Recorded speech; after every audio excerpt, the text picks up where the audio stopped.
The Affordable Care Act, passed in 2010, affirmed by the Supreme Court in 2012, is without doubt the most important social and health legislation passed in this country since Medicare. And if I had any doubt of that, I think Gallup's most recent polling that indicates 10 million people that did not have health insurance prior to the Affordable Care Act are now covered and have access to health care.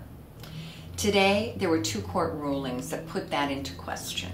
The first ruling that came down was from the DC courts. It was a panel of 3 judges that ruled that states that had not set up exchanges, their residents were not eligible for the subsidy that helps, in fact, make health coverage affordable.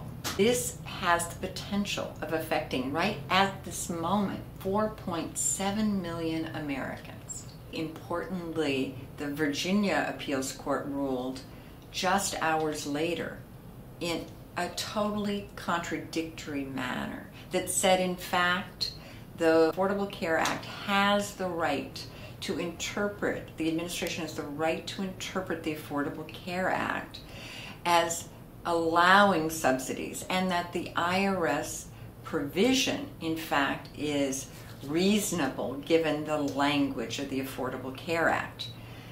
Now, what's important is today nothing got decided that will change people's coverage or access today or tomorrow.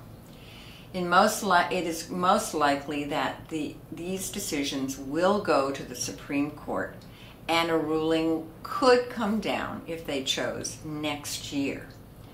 Also important to note is that in Connecticut, those receiving health coverage with the aid of subsidy, which in fact were 70% of the individuals that sought private insurance, gained that because of federal subsidies, are still eligible because we in fact did have an exchange. So under the most narrow ruling, those residents are still covered. What's really at heart is, are we a nation? And does your geography determine your health outcomes and your access to health care? The Connecticut Health Foundation hopes that is not the case.